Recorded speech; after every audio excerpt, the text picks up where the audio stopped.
All right, guys, I decided I wanted to do a tip video on fall fishing, and I did a little Instagram story here just a second ago. And one of the questions that intrigued me the most was rock bottom. I'm not sure if you can see that or not. This is his question.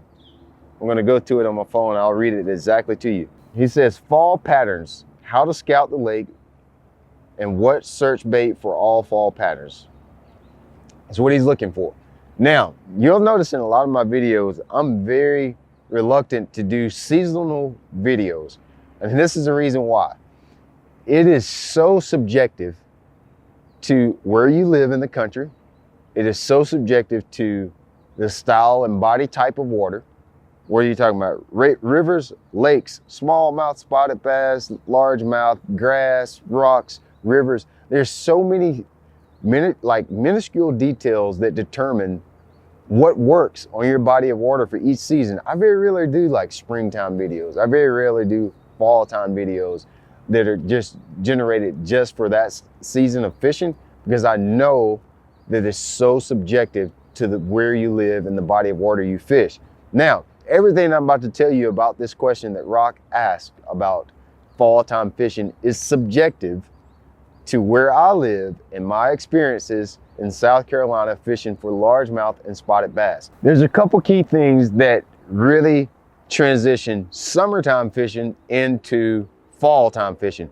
One of those things, of course, is just the air temperature. Is it getting cooler? So in my mind, there is no fall time fishing until you get your first cold front and it actually starts to cool down. Where I live, it has not cooled down, so I haven't had any fall time fishing. Second thing that makes summertime fishing transition into actual fall time fishing is photo period. How long are the days? When you start to transition into the fall, the days begin to be shorter, and fish know, they recognize that. That's the only thing that stays the same every year, all year, is photo period. So as soon as the days start to get shorter, the nights are a little bit longer and the days are actually shorter. Bait fish and things like that, they start to move. They start to move a lot of times before it starts to cool down. So where I live, 97, 98 degrees, and in September, there's no different from August. I'm not talking about fall time videos. When we get into November, December is still considered fall where I live. Fall time fishing isn't just designated by a date. When we get to the first day of fall on the calendar, that doesn't mean it's fall time fishing. If it hasn't cooled off, or if the photo period hasn't changed yet, there's not a lot going to change on your fishery. So always watch weather patterns. That's going to be my advice to you, Rock. Watch weather patterns. If it's not cold, don't worry about fall time fishing. Keep doing the same thing that you've been doing. If it's still hot, don't worry about it. It's not fall. Don't worry about the calendar. Don't watch the calendar to look for the seasonal pattern.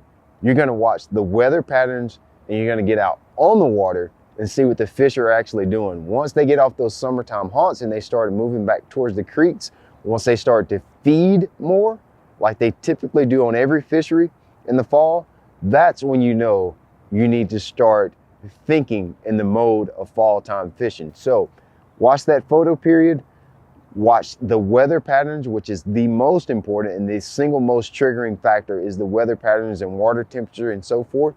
You have to watch those things. Until you watch that, don't worry about fall time fishing. Now, my fall time fishing has a lot of experience with spotted bass and largemouth bass on a deep, clear impoundment. So baits like jerk baits, top waters, drop shots, all work really well. Things that I like to target are main lake humps, main lake brush, and main lake points. And typically I like to fish the longer, steeper points. In the spring, I like to fish the flatter, more broad points, but during the fall time of the year, I really like those points that come out to the river channel, they intersect with the river channel, and they drop right off into the river. So anything that has a really abrupt depth change typically tends to be a little bit better area. So jerk baits, those shad imitators, almost always dominate during the fall time of the year because fish are typically feeding on shad when you're talking about the fall time of the year. Crankbaits, jerk baits, top waters, and small finesse swim baits are all baits that I think work really good in the fall time of the year. So try that, watch your weather patterns, get out there and stay on the main lake. In my mind, the biggest population of fish live on the main lake no matter where you are. Of course, there's resident fish in creeks. Of course, there's resident fish all the way at the dam, there's always going to be resident fish all the way at the other dam, from one end to the other. But the bulk of the population always lives on the main river, no matter where you are.